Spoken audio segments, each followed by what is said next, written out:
Ես կփորձեմ միջազգային հարաբերությունների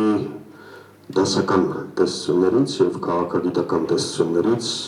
դեդուկտիվ մեթոդով հասնել Հայաստանին կամ այն վիճակին, որում մենք ենք։ Սովորաբար պետությունը երբ է հայտնվում մեկ այլ պետության կամ պետությունների կամ այլ դերակատարների արտաքին ազդեցության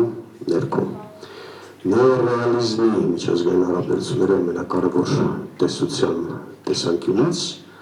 պետությունը հայտնվում է արտաքին ազդեցության ներքո, երբ գործում է ուժային բալանսը։ Տարածաշրջանում ուժային հավասարակշռության կորուստը պատճառ է հանդիսանում ա. տվյալ պետության ինքնիշխանության մասնակի սահմանափակմանը կամ ընդհանուր սահմանափակմանը, որ եթե վերահսկողության չենթարկվեց բերում է ընդհանուր կոլապսի, ինչպես տեղի ունեցավ օրինակ Ուկրաինայում, Սիրիայում և նմանատիպ այլ կոնֆլիկտային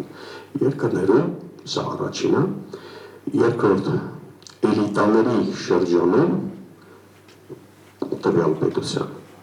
արժեքային, գաղափարական և ինստիտուցիոնալ, այս երեք գործոնները միախառնված են իրար հետ, չկողմնորոշվածություն։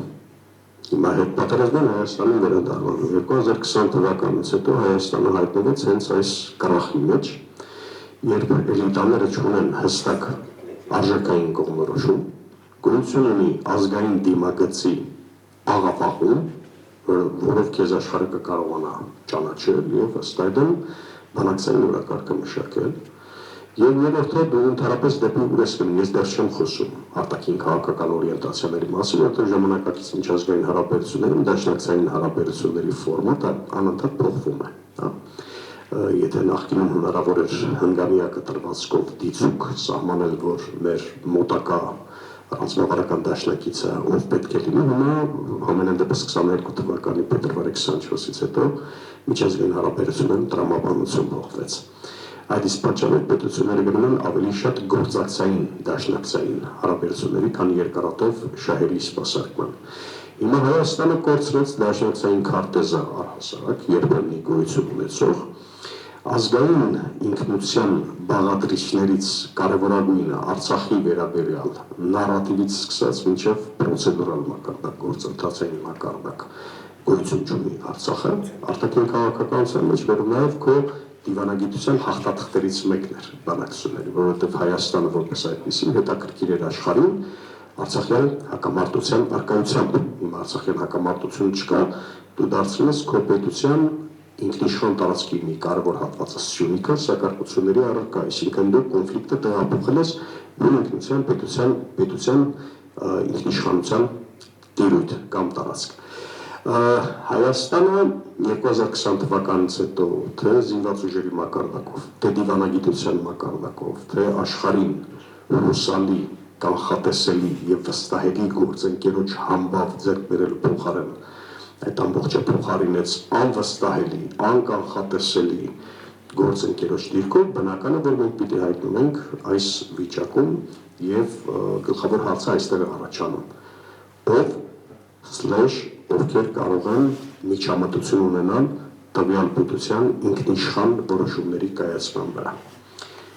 Պետության ինքնիշխան որոշումները ընդունում են էլիտաները։ Էլիտաների արժեքային խեղվածության կամ չկողմնորոշվածության դեպքում դու դառնում ես շատ ավելի խոցելի արտաքին անվտանգային հետախուզական ծառայությունների գործունեության համար։ Հայաստանը 20 թվականից հետո դարձել է հիմնականում միջնորդավորված թուրք-ադրբեջանական լոբիստական շահերը սպասարկող պետությունների կամ միջազգային կազմակերպությունների ազդեցության գոտի, ինչի վառ վկայությունն է ոչ միայն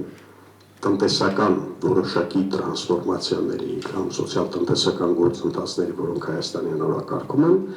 այլ նաև քաղաքական գլխավոր նարատիվի ճշգրտման առումով, որովհետև երբ ասում ենք Հայաստանը դարձել է այլ պետությունների սպասարկման վայր, մենք գործում ենք պաշտոնական Անկարայի և Բաքվի հակահայկական նարատիվի վճռորոշ լինելու հետ։ Հայաստանը չի ունեցել վերջին 5 տարվա ընթացքում հետպատերազմյան շրջանում, չունի և այս իշխանության գործունեության պայմաններում չի ունենալու երբևէ սեփական օրակարգը որոշելու ինքնուրույնություն, անկախություն։ Ներհայաստանյան քաղաքական օրակարգը թելադրված է Բաքվից եւ Անկարայից, այդ տանդեմից եկող հստակ նարատիվներով։